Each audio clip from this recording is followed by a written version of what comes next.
So it was a Saturday night. It was in May. It was springtime, little drizzle rain, when I heard a call come out of a man trespassing in somebody's backyard. The homeowner was in bed and he had one of those Ring cameras, and it alerted him on his phone that there was motion on his back porch. So they sent me and Corporal Reyes to the call, and as we walked up, I announced that we were Denver police and asked that anybody on the patio make themselves known. And then that's when I heard a loud bang, a big flash, and I could feel heat coming my direction. I heard Marcus scream in pain. He immediately fell to my left. I remember Brandon returning fire over the top of me. But I knew at this point that he got out of that area. He took off running somewhere. So from there, I looked back to Marcus. I realized this isn't a safe place. I grabbed Marcus under his shoulders and I drug him to where I could help assess his injuries. There was another officer that arrived on scene. She immediately got on the air and started relaying the information that we had. As I looked down at Marcus, I could see blood coming out from his right thigh. So I took my knife out and I immediately cut his pants right above his shin and began to rip them all the way up and cut them all the way up to his hip. As I did that, I noticed a femoral spurt coming out of his thigh. I took my tourniquet out, slid it as high up as I could. From there, I tightened it down, I cinched it, and the bleeding stopped. It was at that point when the paramedics arrived that I knew that he was gonna be okay. Working side by side with the Denver paramedics, we have a great relationship, and I know that I can trust them with any kind of situation that we're involved in. So it was a huge sigh of relief for me to have them show up on scene and be the ones to essentially take care of Marcus, my friend. We noticed a bunch of cops driving Immersion down the freeway, and that's when we got the call for a officer-involved shooting. In the details, it said, like, you know, officer was shot, suspect is not secured, and the scene is still kind of unsafe. So they kind of generally recommend us to stage. And I remember Justin and I both were like, we're not staging.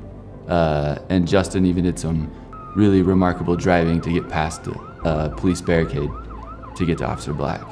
And so we ended up getting on scene.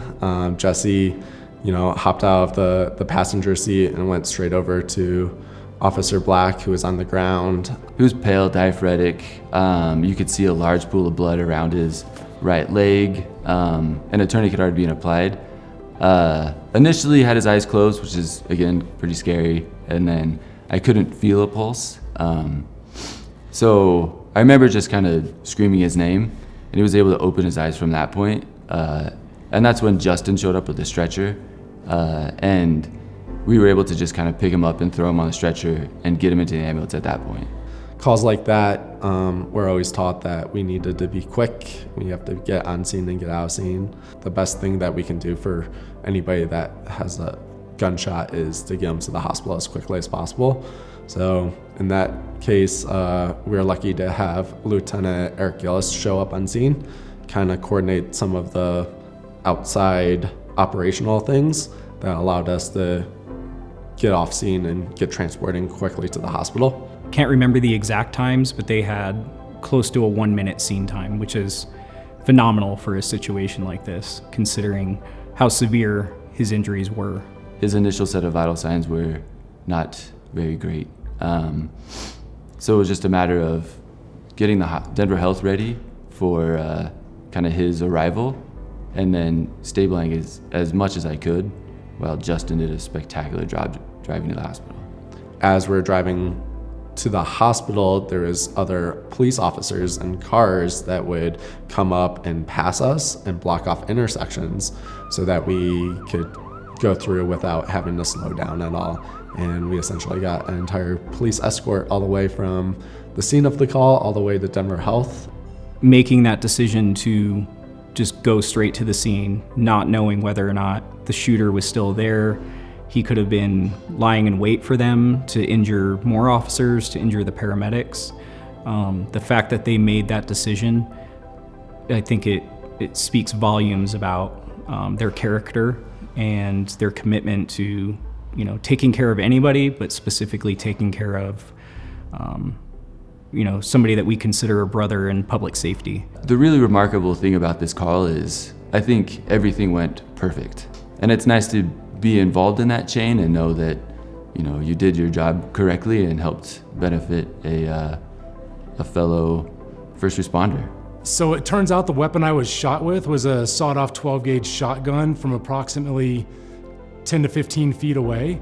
The shotgun wound severed my femoral arteries. I have birdshot in both of my legs. Both testicles were ruptured. Basically hit from the waistline to just above my knees with birdshot. 2.5 weeks in the hospital. During that time, I underwent 5 surgeries, 56 units of blood, probably 250 stitches and staples, and here we are. We do this job because we truly love taking care of people. We truly love medicine and truly love being part of the team that is Denver Public Safety. It means a lot that when we run a call that is an officer that's shot, that a call that we'll probably live with and remember for the rest of our lives, that have a little token of appreciation and something that remind us that we did really good that day. It just means more than I can even say.